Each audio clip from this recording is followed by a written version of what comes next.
अल्हम्दुलिल्लाहि रब्बिल आलमीन अस्सलातु वस्सलामु अला सय्यिदिल मुरसलीन अम्मा बअद फ़अऊज़ु बिल्लाहि मिनश शैतानिर रजीम बिस्मिल्लाहिर रहमानिर रहीम अस्सलातु वस्सलामु अलैका या रसूलल्लाह व अला आलिका व अस्हाबिका या हबीबल्लाह अस्सलातु वस्सलामु अलैका या नबियल्लाह व अला आलिका व अस्हाबिका या नूरल्लाह। আমার মাদানী চ্যানেলের সম্মানিত শ্রোতাবৃন্দ, মনোযোগ সহকারে ফয়জানে সুন্নতের অধ্যায় পেটের কুফলে মদিনা থেকে দরস শুনুন, কেননা অন্য মনস্ক হয়ে এদিক সেদিক তাকিয়ে জমিনের উপর আঙ্গুল দিয়ে খেলা করতে করতে, পোশাক কাপড় চুল ইত্যাদিকে নাড়াচাড়া করতে করতে শুনলে এর বরকত সমূহ হাতছাড়া হওয়ার সম্ভাবনা রয়েছে। আমাদের প্রিয় নবী হযরত মুহাম্মদ মুস্তাফা সাল্লাল্লাহু তাআলা আলাইহি ওয়াসাল্লাম ইরশাদ ফরমায়েছেন, আমার প্রতি অধিক হারে দরুদ শরীফ পাঠ করো, নিশ্চয় আমার প্রতি তোমাদের দরুদ শরীফ পাঠ করা তোমাদের গুনাহের জন্য মাগফিরাত স্বরূপ। সাল্লু আলাল হাবিব সাল্লাল্লাহু তাআলা আলা মুহাম্মদ সাল্লাল্লাহু তাআলা আলাইহি ওয়াসাল্লাম সালাতান ওয়া সালামান আলাইকা ইয়া সাইয়্যিদি ইয়া মাক্কি ইয়া মাদানী ইয়া রাসূলুল্লাহ সাল্লাল্লাহু তাআলা আলাইহি ওয়াসাল্লাম। মাদানী চ্যানেলের সম্মানিত শ্রোতাবৃন্দ, বুজুর্গানে দিন রাহিমাহুমুল্লাহুল মুবিন ক্ষুধা ও পিপাসার মাধ্যমে শয়তানের রাস্তা সংকীর্ণ করে দিতেন। হযরত সৈয়দনা সাহেল বিন আব্দুল্লাহ তুস্তারি রাহমাতুল্লাহ তাআলা আলাইহি 40 দিন উপবাস থাকতেন, তারপর কিছু খেতেন। তার সারা বছর খাবার জন্য শুধুমাত্র একটি দিরহামই যথেষ্ট হতো। হযরত সৈয়দনা সাহেল বিন আব্দুল্লাহ তুস্তারি রাহমাতুল্লাহ তাআলা আলাইহি এর 6টি বাণী আমরা শুনতে থাকি। নাম্বার 1, কিয়ামতের দিন কোন আমল প্রয়োজনের অতিরিক্ত খাওয়া ত্যাগ করা থেকে উত্তম হবে না, কেননা এটা প্রিয় নবীর সুন্নতে মুবারাকা। নাম্বার 2, জ্ঞানী ব্যক্তিরা দিন ও দুনিয়াতে ক্ষুধাকে খুব বেশি উপকারী সাব্যস্ত করেন।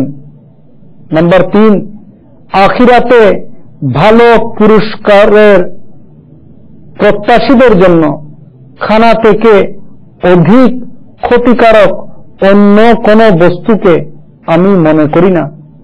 নাম্বার 4, ইলম ও হিকমতকে ক্ষুধার মধ্যে আর গুনাহ ও মূর্খতাকে পেট ভর্তি করে খাওয়ার মধ্যে রাখা হয়েছে।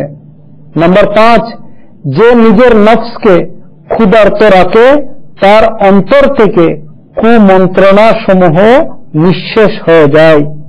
নাম্বার 6, বান্দা যখন ক্ষুধার্ত, অসুস্থ ও পরীক্ষার সম্মুখীন হয়, সে সময় আল্লাহ আযজা ওয়া জাল এর রহমত তার প্রতি ধেয়ে আসে, তবে যাকে আল্লাহ আযজা ওয়া জাল চান।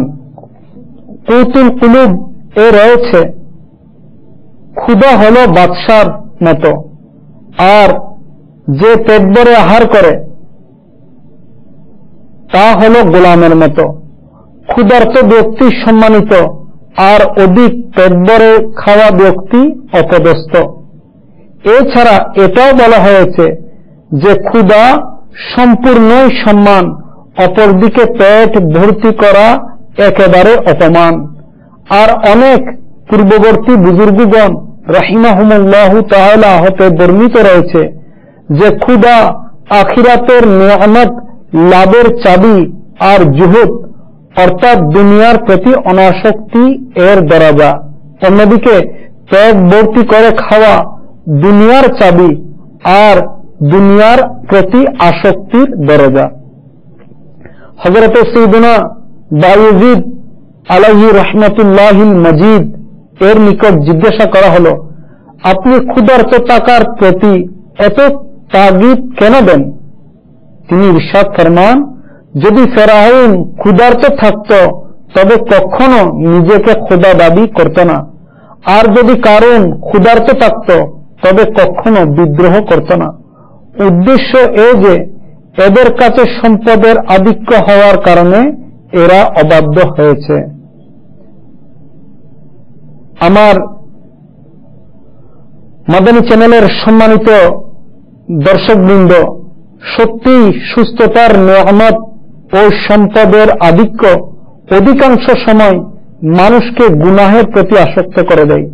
অতএব যে খুবই স্বাস্থ্যবান ও ধনবান অথবা রাষ্ট্রীয় ক্ষমতায় ক্ষমতাবান, তার জন্য খোদায়ে আলিম ও খবীর আযজা ওয়াজাল এর গোপন রহস্যের ব্যাপারে অনেক বেশি ভয় করার প্রয়োজনীয়তা রয়েছে।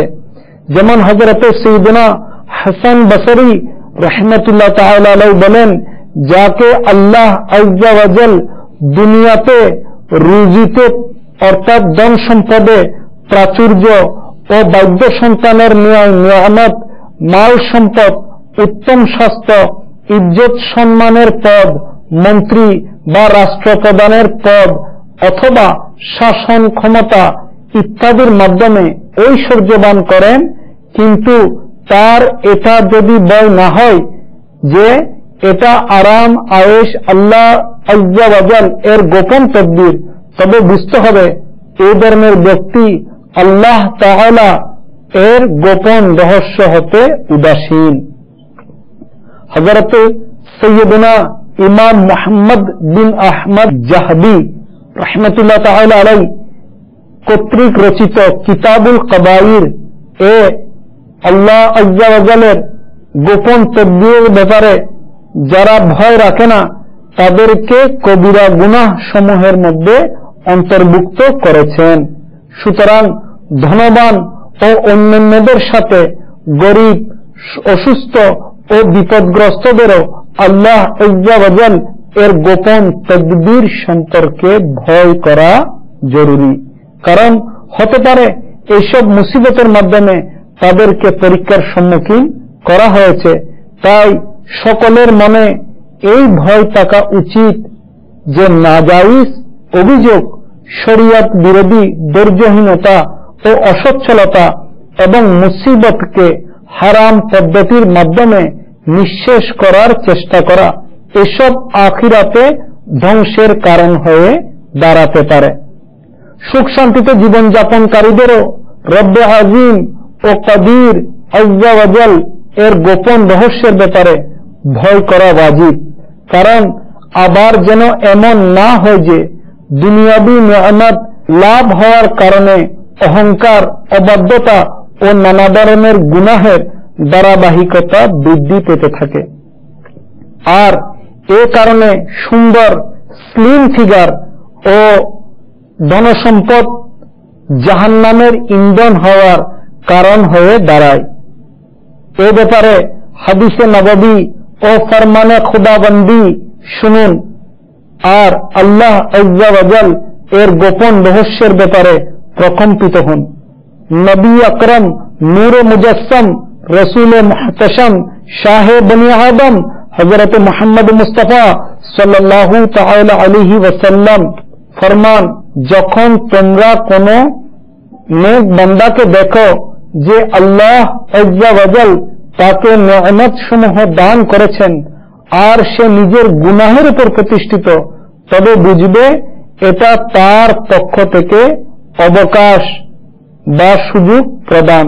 অতঃপর এ আয়াতে কারিমা তিলাওয়াত করেন। আলা হযরত ইমাম আহলে সুন্নাত পরওয়ানায়ে শামঈ রিসালাত ইমাম আহমদ রাজা খান আলাইহি রহমাতুল মান্নান কনজুল ঈমান শরীফের মধ্যে এর তরজমা অনেকটা এরকম করেন। অতঃপর যখন তারা বিস্তৃত হল সেসব উপদেশ যেগুলি তাদেরকে দেয়া হয়েছিল, তখন আমি তাদের জন্য প্রতিটি বস্তুর দ্বার উন্মুক্ত করে দিয়েছি। এমনকি যখন তারা আনন্দিত হল সেটার উপর যা তারা পেয়েছিল, তখন আমি হঠাৎ তাদেরকে পাকড়াও করলাম। এখন তারা নিরাশ রয়ে গেল। বুঝা গেল যে সকল আযাবের মধ্যে সবচেয়ে কঠিন আযাব হল অন্তরের কঠোরতা। কারণ যেটার কারণে নবী করিম হযরত মুহাম্মদ মুস্তাফা সাল্লাল্লাহু আলাইহি ওয়াসাল্লামের শিক্ষার প্রভাব হৃদয়ে বিস্তার করতে পারে না। এই আয়াতে করিমা হতে এটাও জানা গেল যে গুনাহ ও অবৈধতা সত্ত্বেও দুনিয়াবি প্রকাশ্য আরাম আয়েশ অর্জিত হওয়ার অন্তরালে রয়েছে আল্লাহ আযজা ওয়া জাল এর গজব ও আযাব। কেননা এর কারণে মানুষ আরো বেশি উদাসীন হয়ে গুনাহের প্রতি সাহসী হয়ে ওঠে, বরং অনেক সময় এমনও মনে করে যে গুনাহ ভালো বস্তু, অন্যথায় আমার এইসব নিয়ামত অর্জিত হতো না। এরকম মনে করাটা কুফর, অর্থাৎ গুনাহকে গুনাহ হিসাবে মেনে নেওয়া ফরজ। এটাকে জেনে বুঝে ভালো বলা অথবা উত্তম মনে করা কুফর। এটাও জানা গেল যে নেককারদের উপর প্রকাশ্য মুসিবত আসার মধ্যে রহমতে ইলাহির গোপন ইঙ্গিত রয়েছে, কেননা এর মাধ্যমে এ সালিহ নেককার এর পদমর্যাদা বৃদ্ধি পায়। আল্লাহ আযজা ওয়া জালের প্রিয় মাহবুব হযরত মুহাম্মদ মুস্তাফা সাল্লাল্লাহু আলাইহি ওয়াসাল্লাম প্রায় এ দোয়া করতেন, ওহে অন্তরসমূহকে প্রত্যাবর্তনকারী, আমার অন্তরকে তোমার দ্বীনের উপর প্রতিষ্ঠিত রাখো। হযরতে সাইয়েদনা আব্দুল্লাহ বিন মুবারক রাদিয়াল্লাহু তাআলা আনহু ইরশাদ ফরমান, এক হাকিম অর্থাৎ জ্ঞানী ব্যক্তি 40,000 কথা থেকে এই 4টি কথা বাছাই করে নিয়েছেন। এক, প্রত্যেক মহিলার উপর প্রতিটি ব্যাপারে ভরসা বা বিশ্বাস করো না। 2, কখনো নিজের সম্পদের উপর বিশ্বাস করো না। 3, নিজের পাকস্থলীর উপর সামর্থ্যের অধিক বোঝা চাপাবেন না। 4, এমন ইলম অর্থাৎ জ্ঞান এর পিছু নিও না যা থেকে তুমি উপকার লাভ করতে সক্ষম হবে না। আল্লাহ আযজা ওয়া জাল এর হাবিবে লবিব হযরত মুহাম্মদ মুস্তাফা সাল্লাল্লাহু তাআলা আলাইহি ওয়াসাল্লাম এর ইবরত নিশান ফরমান, মুমিন একটি অন্ত্র দিয়ে খায় আর কাফির বা মুনাফিক 7টি অন্ত্র দিয়ে খায়। সহিহ বুখারী শরীফ 6ষ্ঠ খণ্ড। আমার মাদানী চ্যানেলের সম্মানিত শ্রোতাবৃন্দ, এই হাদিসে পাক হতে এটা উদ্দেশ্য নয় যে মুসলমানের 1টি নারীবুড়ি আর কাফিরদের 7টি নারীবুড়ি রয়েছে। প্রত্যেকেরই 7টি অন্ত্র থাকে। এখানে এই কথার দিকে ইঙ্গিত রয়েছে যে খুব বেশি পরিমাণে খাওয়াটা কাফিরের কাজ আর কম খাওয়াটা মুসলমানের।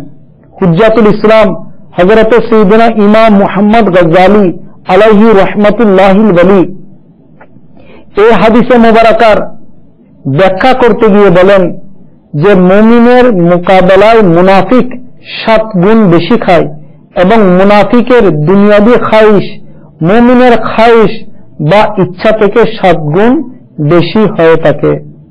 নারীর আলোচনা এখানে খায়েশ রূপক অর্থে ব্যবহার করা হয়েছে, কারণ খায়েশ তথা ইচ্ছা খানা খাওয়ার প্রতি মানুষকে এভাবে উদ্বুদ্ধ করে যেভাবে নারী করে থাকে, অর্থাৎ অন্ত্র করে থাকে।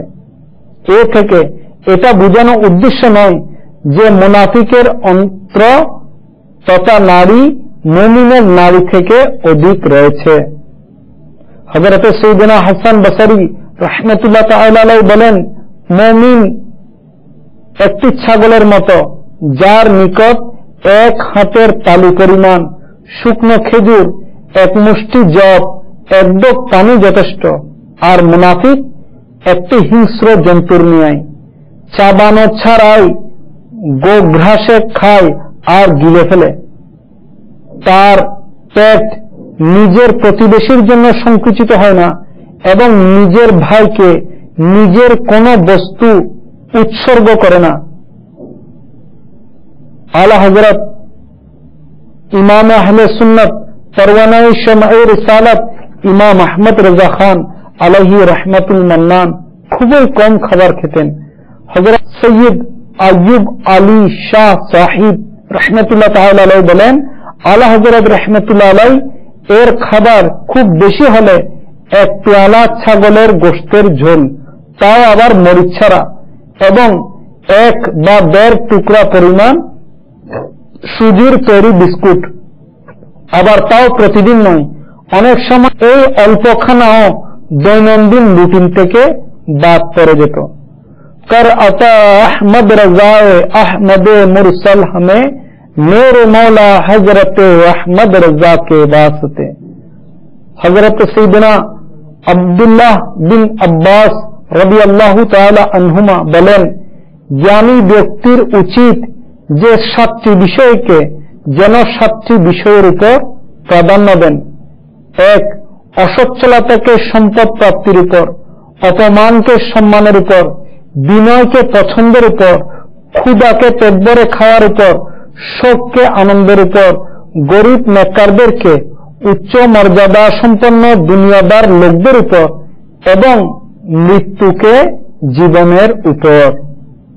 হযরত সাইয়েদনা আব্দুল ওয়াহাব শারানি কুদ্দিসা সিররুহুর রাব্বানি বলেন, আমি অনেক আল্লাহ ওয়ালা রাহিমাহুমুল্লাহু তাআলা এর ক্ষুধার মধ্যে কঠোরভাবে অটল থাকতে দেখেছি, এমনকি তাদের মধ্যে অনেকে তো সপ্তাহে শুধুমাত্র একবার শৌচকর্মের জন্য যেতেন, কারণ তারা বারংবার শৌচাগারে গিয়ে উলঙ্গ হওয়ার ব্যাপারে আল্লাহ তাবারাক ওয়া তাআলাকে লজ্জাবোধ করতেন।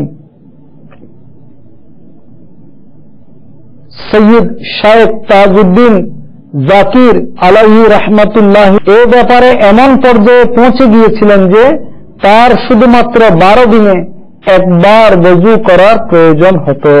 আলহামদুলিল্লাহ আযজা ওয়া জাল তাবলীগে কোরআন ও সুন্নতের অরাজনৈতিক দিনী সংগঠন দাওয়াত ইসলামীর সুবাসিত মাদনী পরিবেশে অসংখ্য সুন্নত শিক্ষা অর্জন ও শিক্ষা প্রদান করা হয়। দাওয়াত ইসলামীর সাপ্তাহিক ইজতেমা আপনাদের শহরে যেখানে অনুষ্ঠিত হয় সেখানে সারা রাত অতিবাহিত করার মাদানী অনুরোধ রইল। আশিকানে রসুলদের সাথে মাদনী কাফেলা সমূহের সফর এবং প্রতিদিন ফিকরে মদিনার মাধ্যমে মাদনী নিয়ামতের রিসালা পূরণ করে প্রত্যেক মাসে নিজ জিম্মাদারকে জমা করানোর অভ্যেস গড়ে তুলুন। ইনশাআল্লাহ আযজা ওয়া জাল এর বরকতে গুনাহের প্রতি ঘৃণা, ঈমানের হিফাজত এবং সুন্নতের অনুসরণের মন মানসিকতা সৃষ্টি হবে। আমাদের প্রত্যেকের এই মাদানী জেহেন হওয়া চাই যে আমাকে নিজের এবং সারা দুনিয়ার মানুষের সংশোধনের চেষ্টা করতে হবে। ইনশাআল্লাহ আযজা ওয়া জাল নিজের সংশোধনের জন্য মাদনী নিয়ামতের উপর আমল এবং সারা দুনিয়ার মানুষের সংশোধনের জন্য মাদনী কাফেলায় সফর করতে হবে। আল্লাহ করম ऐसा करे तुझ पे जहां में ए दावत इस्लामी तेरी धूम मची हो। आमीन बिजाहि नबी लामीन सल्लल्लाहु तआला अलैहि वसल्लम। सल्लू अलल हबीब सल्लल्लाहु तआला अला मुहम्मद सल्लल्लाहु तआला अलैहि वसल्लम।